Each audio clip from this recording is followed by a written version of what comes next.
ಗುರುಗಳನ್ನ ಜ್ಞಾಪಿಸ್ಕೊಡ್ತಾರೆ, ಗುರುವನ್ನ ಭಕ್ತಿ ಭಾವದಲ್ಲಿ ಅವರು ದೇವರಾಗಿ ಕಾಣ್ತಾರೆ, ಅದ್ರ ಬಗ್ಗೆ ಹೇಳೋದಾದ್ರೆ ಸರ್? ಅದರ ಬಗ್ಗೆ ಉದಾಹರಣೆಗೆ ಮೂಲ ಅಧ್ಯಾಯದಲ್ಲೇ ಬರುತ್ತಮ್ಮ, ಮೊದಲ ಅಧ್ಯಾಯದಲ್ಲೇ ಬರುತ್ತೆ.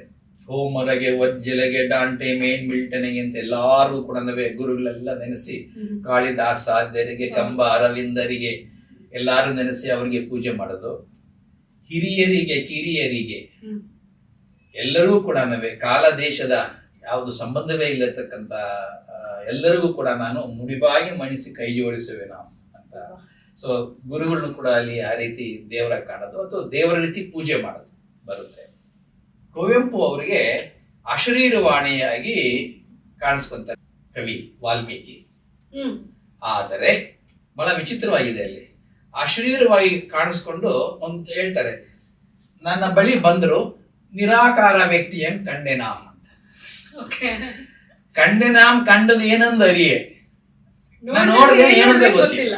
ಹೀಗೆ ಬಹಳ ಕಾಂಟ್ರಾಸ್ಟಿಂಗ್ ಆಗಿ ಅಲ್ಲಿ ಏನೋ ವಾಲ್ಮೀಕಿನ ತರ್ತಾರೆ. ಸೊ ಒಟ್ಟಿನಲ್ಲಿ ಗುರುಗಳಿಗೆ ಏನೋ ಪೂರ್ತಿ ತಮ್ಮ ಗೌರವ ತೋರಿಸೋದು ಅಥವಾ ದೈವಿ ರೂಪದಲ್ಲಿ ಕಾಣೋದು ನಮಗೆ ಬಹಳಷ್ಟು ಬಾರಿ ಕಾಣುತ್ತೆ. ಏನೋ ಕುವೆಂಪು ಅವರ ರಾಮಾಯಣ ದರ್ಶನದಲ್ಲಿ ಕುವೆಂಪು ಅವರು ತಮ್ಮ ಇಡೀ ರಾಮಾಯಣವನ್ನೇ ಗೊತ್ತಲ್ಲ ವೆಂಕಣ್ಣಯ್ಯನವರಿಗೆ ಅರ್ಪಿಸ್ತಾರೆ.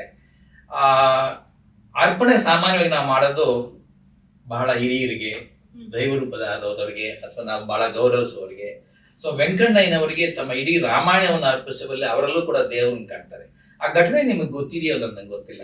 ಏನಾಯ್ತು ವೆಂಕಣ್ಣಯ್ಯ ಮತ್ತು ಕುವೆಂಪು ಅವರ ರಾಮಾಯಣದ ಬಗ್ಗೆ ಗೊತ್ತಾ ನಿಮ್ಗೆ? ಸಾಧ್ಯವಾಗ್ಲಿಲ್ಲ. ಅದೇನಾಗುತ್ತೆ, ಅವ್ರು ಯಾವಾಗ ಒಂದ್ಸಲ ಬಂದಿರ್ತಾರೆ ಮನೆಗೆ ಬಂದಾಗ ಇವರೊಂದಷ್ಟು ಕಿರುಗವನ್ನು ಓದ್ತಾರೆ, ಯಾರು ಕುವೆಂಪು ಅವರು. ಅದು ಎಷ್ಟು ಚೆನ್ನಾಗಿರುತ್ತೆ ಅಂತಂದ್ರೆ ಅವ್ರು ಹೇಳ್ತಾರೆ, ಇದು ರಾಮಾಯಣಂ ಕಣೋ, ವಿರಾಮಾಯಣ, ಇದು ಆರಾಮಾಗಿ ಓದ್ಬೇಕು ನಾನು. ಏನೋ ಕಿರುಗಮನಗಳನ್ನು ಓದಿ ಮೆಚ್ಚಿಸಿದ ನನಿತೊರಡೆ ವೈಗ ಆಯ್ತು, ಅಷ್ಟರಲ್ಲಿ ಎಲ್ಲ ಸಾಯಂಕಾಲ ಆಯ್ತು, ಹೊರಟೋಗ್ಬೇಕಾಯ್ತು ಅಂತಂದಾಗ ಅವರು ಮತ್ತೊಮ್ಮೆ ಬರುವೆ, ದಿನವೆಲ್ಲ ಓದುವೆಯಂತೆ, ರಾಮಾಯಣಂ ಕಣ ವಿರಾಮಾಯಣಂ ಅಂತ ಹೊರಟೋಗ್ತಾರೆ. ಹೋಗ್ತಾರೆ ಎಲ್ಲಿಗೆ? ತಮ್ಮ ಮನೆಗೆ.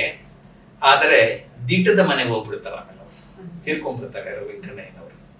ಅದಕ್ಕೋಸ್ಕರ ಇವರು ಮತ್ತೆ ನನಗೆ ಸಿಗ್ಲೇ ಇಲ್ವಲ್ಲ ಅಂತ ಇಡೀ ರಾಮಾಯಣವನ್ನು ಅವರಿಗೆ ದಾನ ಮಾಡ್ತಾರೆ.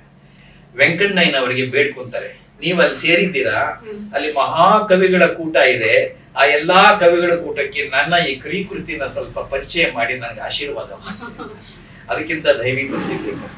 ಸೊ ಹಾಗೆ ಗುರುಗಳಲ್ಲಿ ದೇವರನ್ನ ಕಾಣೋದು, ಗುರುಗಳಲ್ಲಿ ಭಕ್ತಿ ಇಡೋದು ನಿಮ್ಗೆ ಅವ್ಯಾಹಿತವಾಗಿ ಶ್ರೀರಾಮನ ದರ್ಶನದಲ್ಲಿ ಬಂದಿದೆ.